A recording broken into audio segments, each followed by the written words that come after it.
If there's sweaty chafe chat to be had, you're in there and you won't wait, will you?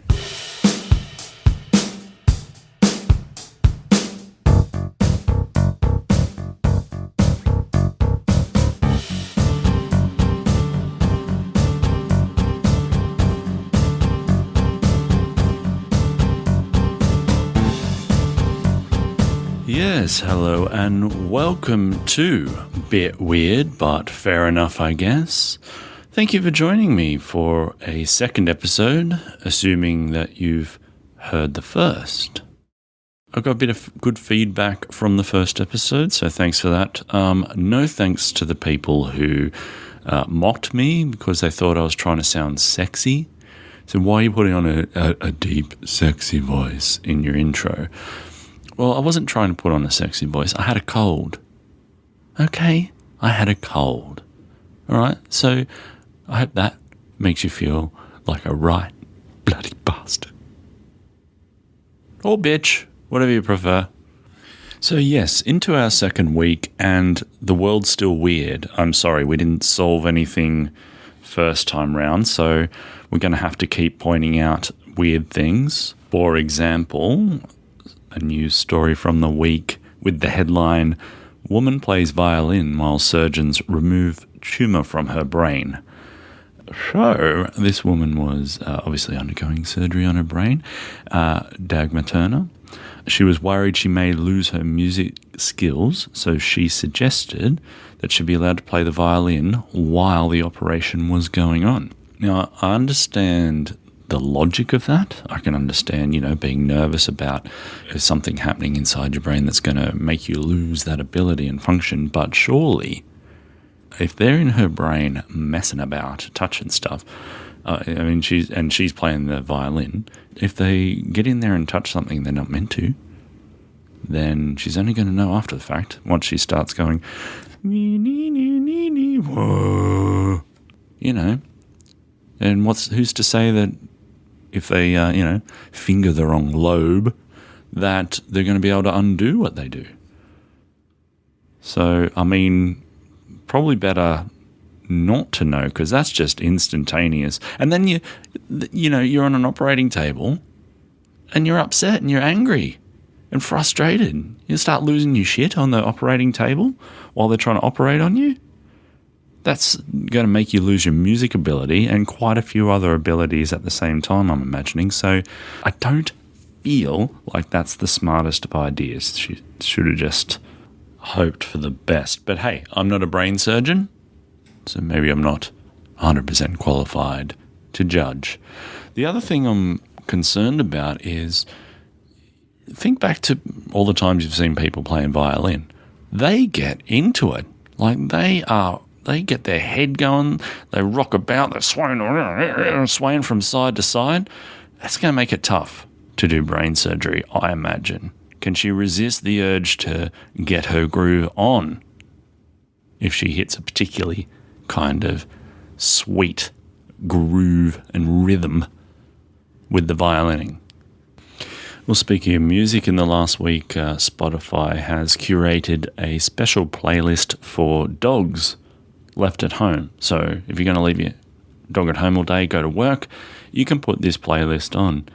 I think it's a good idea. I haven't checked it out yet, but I really hope Werewolves of London by Warren Zevon isn't on there. Can you just imagine the bit where it goes, oh, woo? Every dog's going to join in with that. Being a neighbour at that place, oh, it will be a ghastly nightmare. Oh, woo, oh, woo, oh, woo, oh, woo.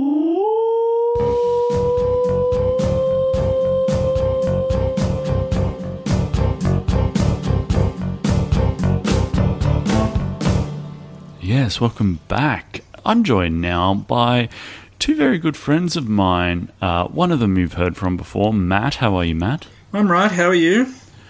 Yeah, pretty good. And my other very good friend of 20 plus years, Ben. How are you, friend? I'm very well, thank you, Stu. Thanks for having me. How I like to start this bit is I like to ease you in with a bit of a bit weird law. A law that defies logic and reason in some way. This law comes to us from Talon, or Tallinn, which is the capital city of Estonia. Right. And I have read from several sources, not just one, that it is illegal to play chess while you're having sex in Tallinn, Estonia. So, how do you feel about that? That is a buzzkill, isn't it? I mean, I don't... Well, most of the time where I'm erect, I do have a chessboard around, or at least some pieces. But I have I'd like some supplementary information if I could. Right. Was there specific backstory as to why that has become illegal, or was it just something that they decided on a whim? From what I read, it started off more generally as you are not allowed to be distracted by a secondary activity while you're trying to have sex because they want full focus. I thought you were going to... I literally thought your point was going to be about playing chess. Like, it was such a serious game, they didn't want any secondary focus. But no, it's the actual act of coitus that requires complete and utter focus, which, speaking for myself, I always appreciate a bit of distraction. Well, just to not to be too lewd or anything, but just to kind of keep the enjoyment going for as long as possible. Is that what you're talking about? Exactly right. Okay, so what you just, bishop to king 8, is that what you... Is that going to do it? That's his special move. That's right. God, I hope that's a chess move. I just pulled that out of my... Yeah, I couldn't tell you if it was, I guess. I mean, I'm a competitive fellow, so if I can finish with a checkmate, and that could be, a double win. But are you trying to time them both out to happen at the same time? Like, well, is that what the clock's for? Do I get to tap the clock when Oh, hang on. I didn't think we were playing speed chess. Well, that's the problem. It's like you better make sure that she taps the clock before you do. Otherwise, she's not going to get to. No, that's true. Stalemate for sure. Well, so I think the point was that they created this law because they didn't want people to get distracted during sex. Maybe they thought it led to stronger genetics or something to have full focus on the lovemaking if you're going to make a genetically strong baby. I have an idea. Someone in the law office probably had a bit of time on their hands and broke it down into sub kind of divisions of thou shall not fold laundry while you're having sex, you shall not ring your neighbour, you shall not play chess. I think so. I do have an idea as to why that specific game was chosen as something that was illegal. Well, I'm looking forward to this answer. It's going to be good.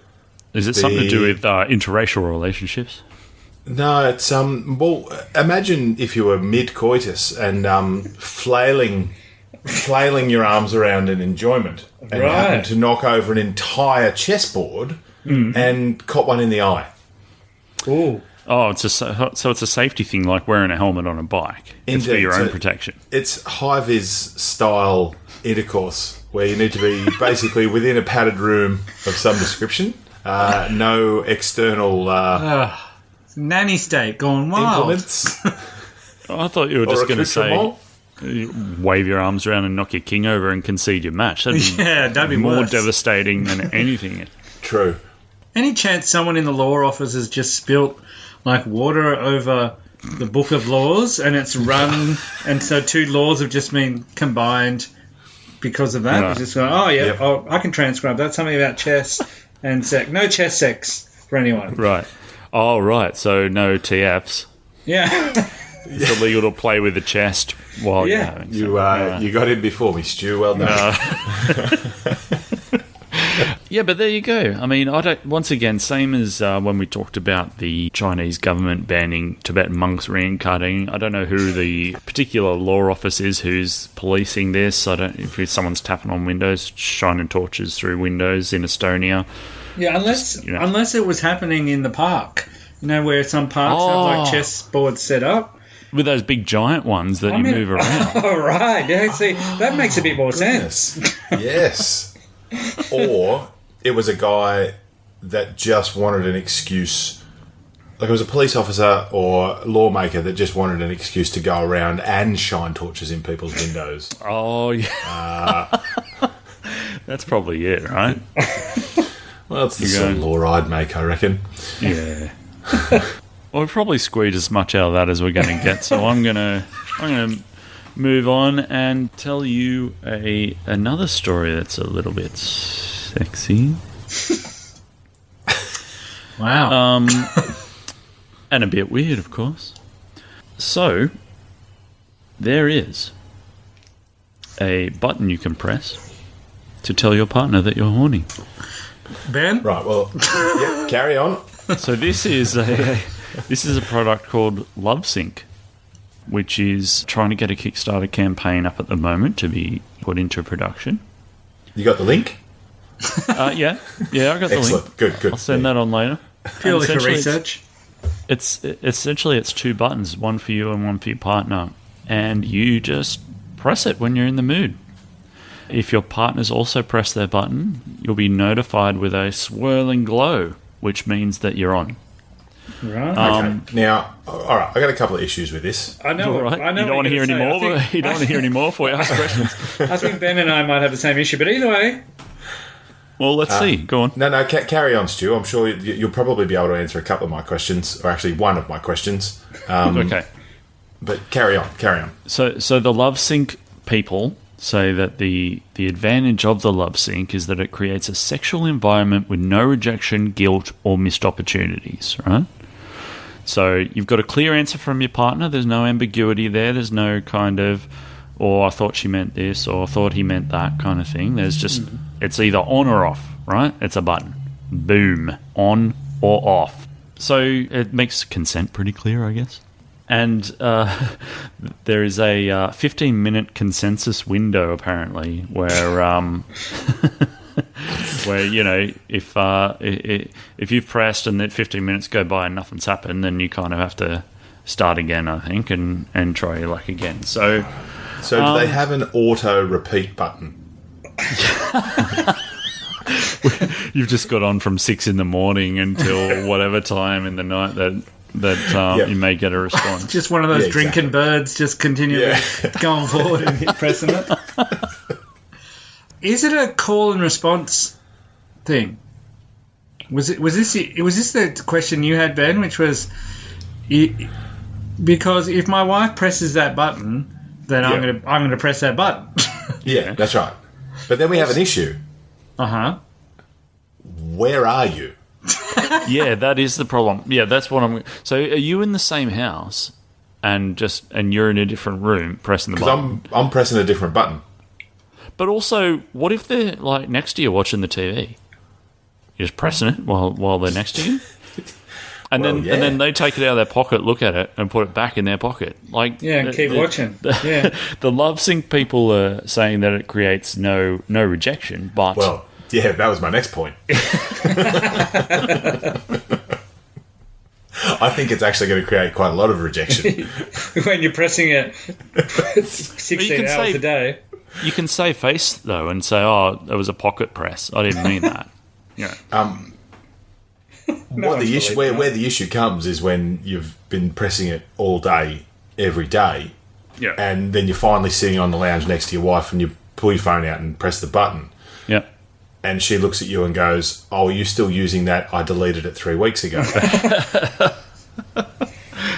I wonder if it's like a password though, and you get locked out if you go 4 times unsuccessfully or something like that for a while.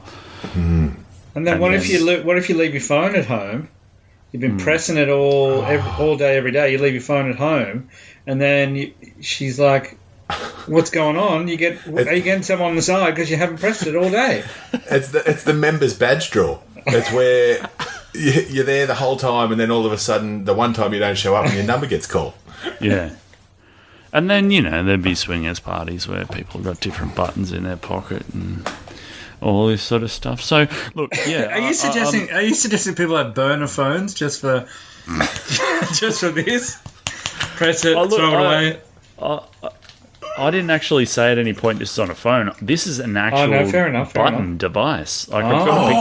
I've got a picture of it here. It's a silver base with a black button, and there's a green light around the top, which I presume comes on once the other one has pressed their button. So you've got a green for go kind of thing.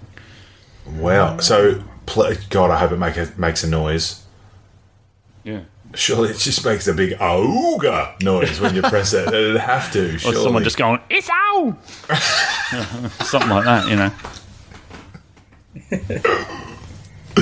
Oh yes. Well, I'm all for it. Anything that promotes rampant sexuality is right up my alley. But be honest, is this more beneficial than just looking your lover in the eye and saying, "How about it?" I think it's more of a fun thing than it is. Like obviously it's a large button, so you wouldn't wear it around your chest like Iron Man and just keep bashing away all day. Wiggins, please.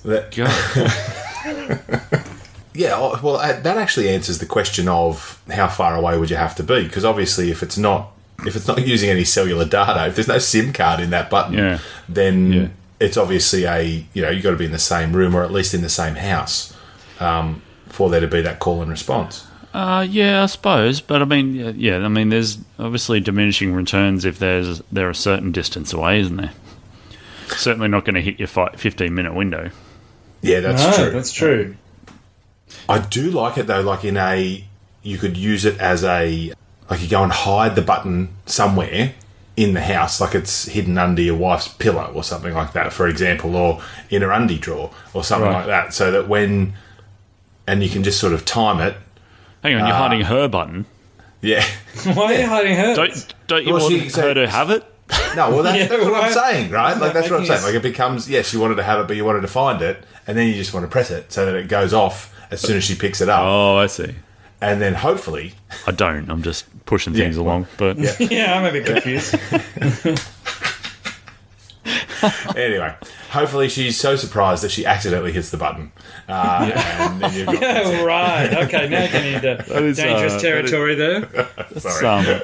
It's a convoluted plan just for it to be left to chance at the end. But before we move on, we're looking at it as three married men. If you were a single man, that could, or a single person, any single person, that could make that kind of rejection easier to deal with, I guess, if you had a button rather than ask them straight out, or you could just but the time you spend holding a button out saying, "Will you hold this, please?" is the time you could have spent saying, "Do you want to honk onto this?" Right. Honk, honk. I guess I think I wouldn't be able to resist pressing the button and then kind of watching my wife from around a corner. Mm-hmm. Just kind of staring creepily around the corner at her to see what the look on her face when she sees it light up. Oh, right. If there is any kind of, nose turned up or anything like that, I will have a tantrum. Yeah. So I don't think... So the button's not doing its job. If that's the case. Well, the button's becoming a wedge. Oh, it's a wedge button. Wedge button, yeah. Different button. It's more of a pedal. Want your undies shoved up your crack. That's a wedgie button. If you give that to someone else, press. Would you like your undies shoved right up your ass? Yes. Yes. Press. Oh, right. All right, well, we better move on from the love sink. Ben, my friend, you were asked to bring a story along with you that's on the weird side. I had a couple of looks, and look, what I did look at was like odd food, because I'm a bit like I have some strange food issues, but also I wanted to have a look and see if there was some like really weird stuff that people enjoyed eating. Yeah, look, when you come on another time, we might talk about, speaking a bit weird. Yep. We might talk about your complex system for how you will eat fruit and in what stages of cooking that you're willing to eat various fruits in. So we'll put that on the back burner for now, but just remember that, everyone. Next time Ben's on, fruit. So I'm not going to be here for that one if I can make a request, because I've known Ben a long time and trying to work out his fruit realms, it makes your nose bleed, really. It's like 12 Venn diagrams sat on top of each other, just at odd angles. So you can. There is definitely a single line through them, but there are so many different portions to each portion of the diagram. It's just all over the place. But it's like a fractal. That's what it is. It's a fractal. You go in, and it's just the same thing. You look under a microscope. It just keeps getting deeper and deeper.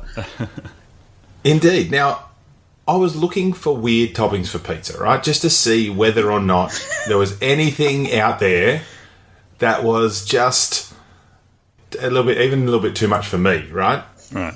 And I'm sad to say, when one of the toppings is tandoori chicken, we really need to work on our weird pizza toppings. No, because that sounds good to me. But it's not weird though. Like, I don't find that to be a weird pizza topping. No, and I'm sure I've seen it a lot, actually. Absolutely. Now, a full English breakfast on the other side. That is a weird topping for a pizza. Baked beans on a pizza. Baked beans on pizza? That's exactly where my mind went. Or like a runny egg on a pizza. Exactly. So that's what I can. Yeah, what I've been able to see is that is the thing. There's an egg. There's beans. There's sausage. There's mushroom. Now, a large portion pudding? of that is actually stuff that, yes, there is. Tea? That I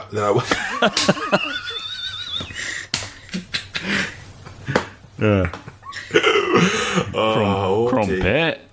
Oh, that's a good one. I would probably try that, but I feel that's a little weird.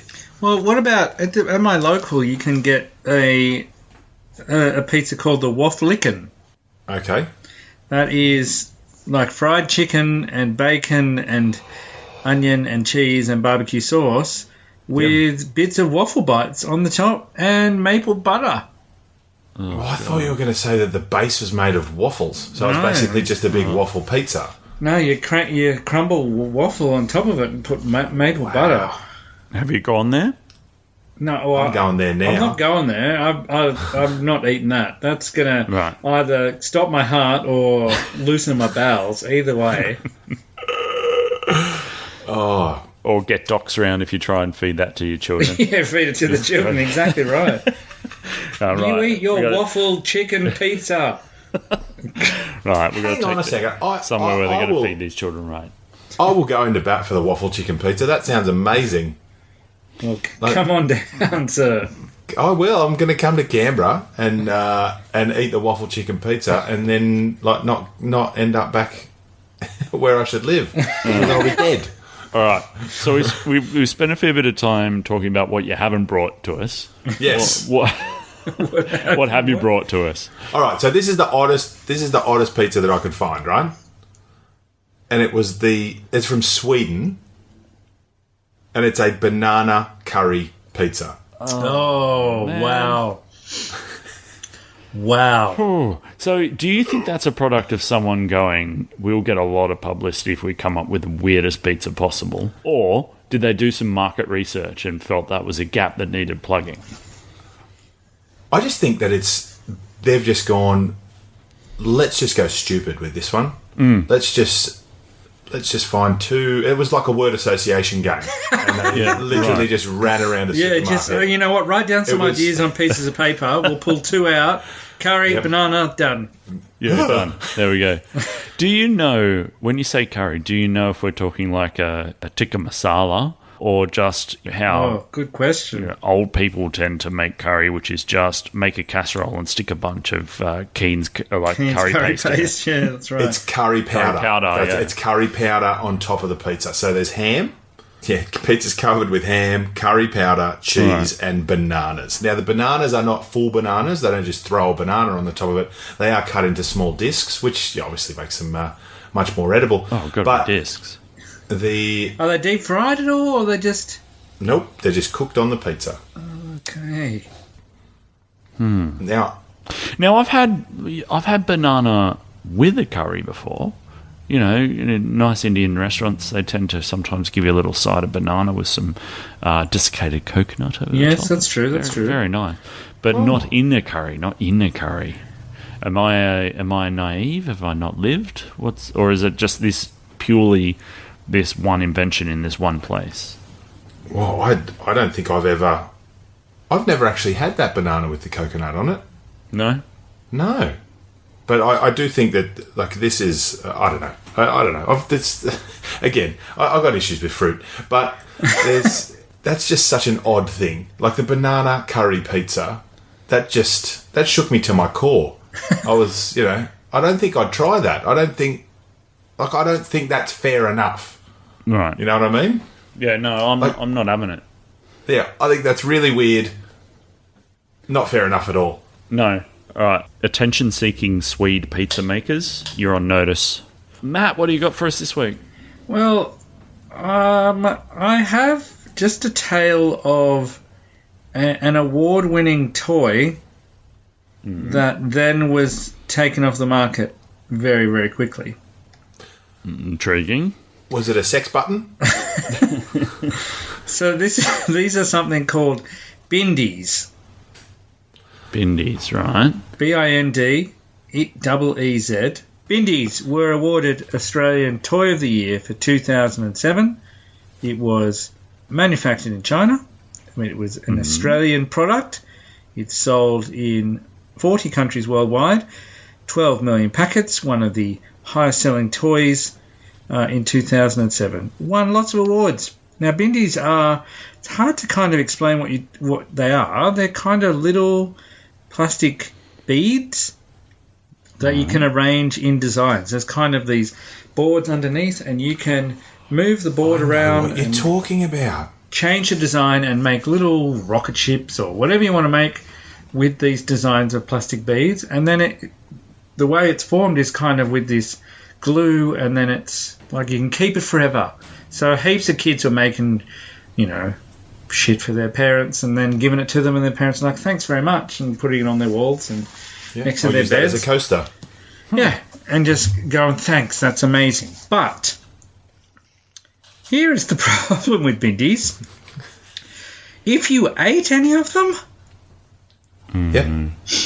then they used a cheap chemical that was a sedative prodrug instead of the safer chemical specified by designers. If you ate it, it was kind of like taking ecstasy. Wow. Yeah. So when you say kind of like exactly like? Well, the phrase is that it's like the party drug fantasy. Now, right. that's a drug from the early 2000s, I'm sure, but similar to ecstasy, give you a feeling of heightened sensibility and then a very quick come down. But what happened was children just started eating them, as children do. Imagine that. Imagine coming into the room and your child just being off its face and you have no idea what's going on. Wearing a backpack and jumping around like a crazy person. wearing yellow sunglasses. Yeah. Why are you friends with Corey Worthington all of a sudden? Oh, jeez. Oh, wow. My question is, how much are these going for on eBay currently? They must be popular as hell. Certainly around festival time. Oh, right. So do you know how long between it kind of coming out and it being the production ceasing? Within 12 months, really. You can get bindies on eBay for it says reasonable prices. $12 for 750 beads. There you go. You could be cleaning up. $25 for 12 grams. 12 grams of beads. Right, and so we got dodgy guys in kind of very long, thin sunglasses with a bum bag selling beads in the park. Yeah. Just saying, how many do you want? 800? 700? What do you got? I got a rocket. I got a frog. Oh, yeah. What'd you say, mate? You want some speed? No, I want some beads. I guess you eat the beads and then you make some pretty cool designs. Oh, wow. So it won Toy of the Year. It won Toy of the Year in September 2007. By November 2007, it was taken off the shelves. Yeah, that is cooked. That is really weird. That's not a quick come down at all. Like, they've been high for 2 months. Come down, isn't it? Oh, lovely. I'm going to have to look those up. So, what are they called again? Sorry, Bindies. Bindies, yep. Bindeez. I'll look up the story of Bindies after this. I'm very interested in that.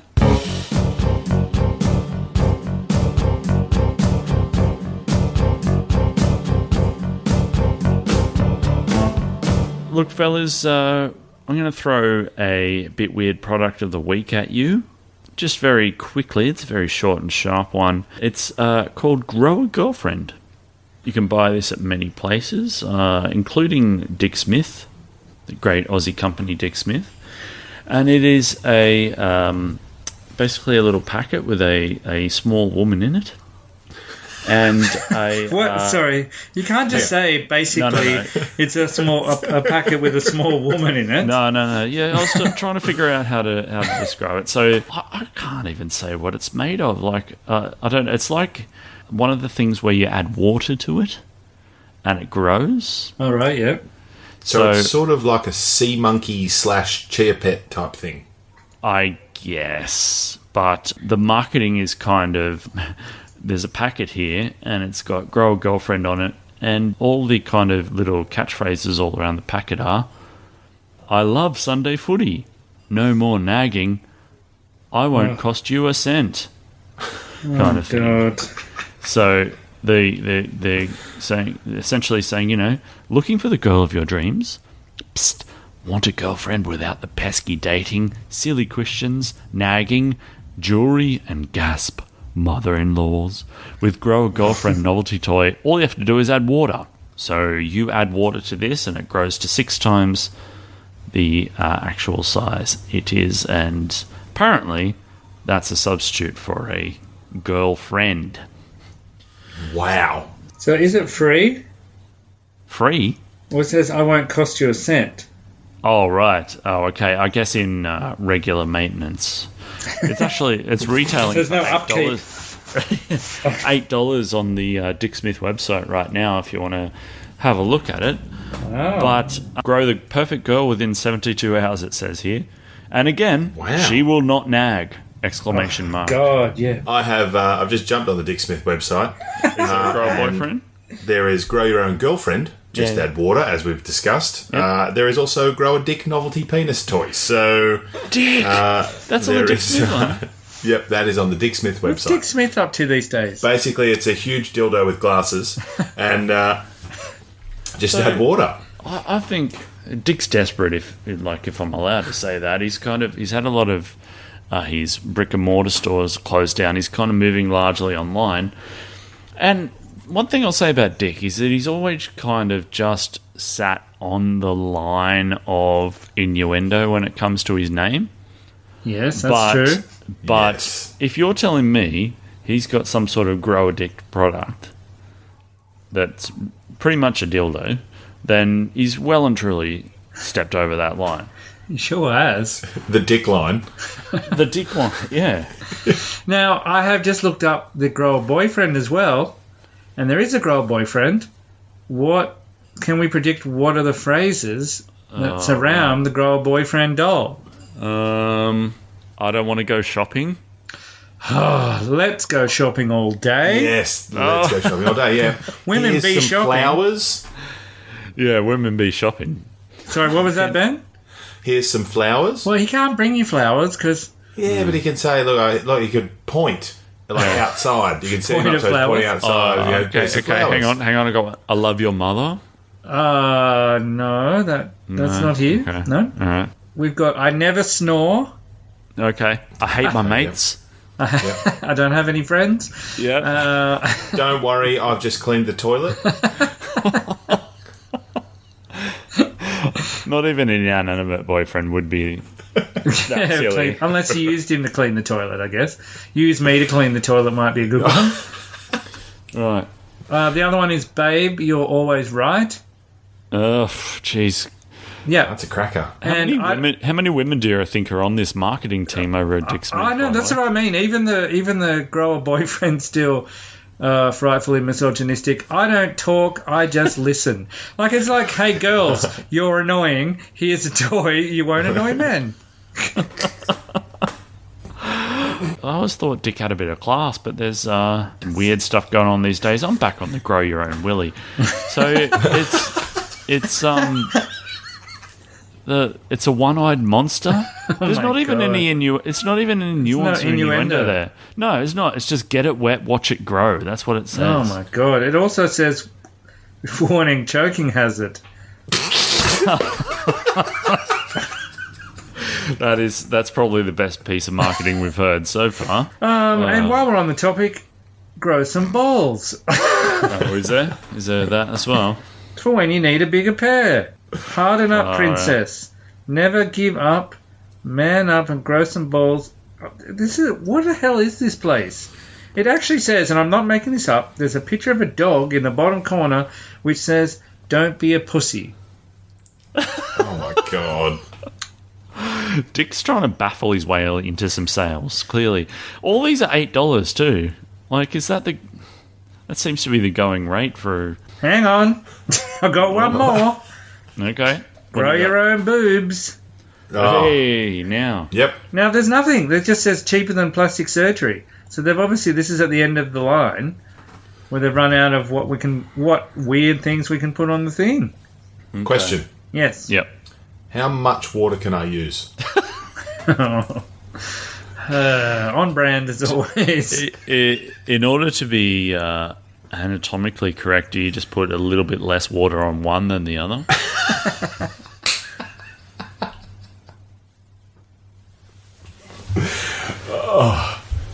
Well, it'd have to be the same with the balls as well, wouldn't it? The left one would have to hang a little bit lower. All right, well, we're going to put links up to this because, I think when this episode comes out, Dick, deserves a shout-out and some publicity, for sure. Dick's going to get battered. Yeah. Hey. All right. Now, just before we go, fellas, I'm going to give you a parting oddity. We've had a lot of love and sex talk here throughout this episode, so I'm going to leave you with a parting oddity on the same theme. One of my concerns, actually, with this podcast is that there are going to be times when it's simply, look at this person who's got a mental unwellness of some kind, which I don't want it to be. But when you see a headline like, "Man dates cockroach called Lisa for a year before eating her," you have to kind of get in there and investigate that a little bit, don't you? Yeah. I'm glad they waited. Yeah. Well, that's the kind of traditional way to go about it, I think. Did she finally push the "yes, you can eat me" button? That wasn't meant to come across as innuendo. Yeah. But no. I'm glad it did. He was pressing that button for a year before he finally lost it. Anyway. Well, actually, you're probably more on the button than you think. Early in 2019, a man confessed to dating a cockroach he called Lisa for an entire year. Yuma Shinohara described the insect as his first love and said he fantasized about having sex with her. Moving on. He also said that no human girl was as hot as Lisa. Okay. And that they were 110% serious about each other. Well, she spent most of her time in behind the TV, so yeah, she wasn't going out putting it about at night. She was kind of scurrying around, cupboards, scurrying around under appliances. They were 110% serious about each other, or at least they were until Lisa died and Yuma ate her. The 25-year-old from Japan is an entomophagist, which means he advocates eating bugs instead of meat. So he felt it was a natural kind of thing for him to do. Fair enough. Afterwards, he said, "Now Lisa lives in my heart and continues living as part of my body. If you ever find this man, steer very clear from him." That gave me the heebie-jeebs. Yeah. Like, that's... Oh. So, yeah, I mean, Gross. I don't feel great about that one because that's clearly a man with a problem. But, I mean, that is kind of off the scale, really, in terms of weirdness, so I felt obliged to include it. How did he know her name was Lisa? Well, maybe, how did he know they were dating? Well, there's a few more questions we have.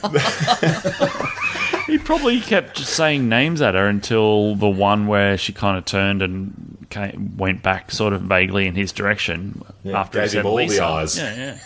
Gave him all the eyes, exactly right. Yeah. Oh, dear. No actual confirmation of the fact that he bought her a pair of grow-your-own breasts to put on and doused her in water. No truth to that, as far as I can tell. Any comments about her playing hard to get? Yes, I want those dreams, those fantasies. I mean, what was that? Candlelit dinners? Is that how it starts? I don't know. I don't know how long we should talk about it, really.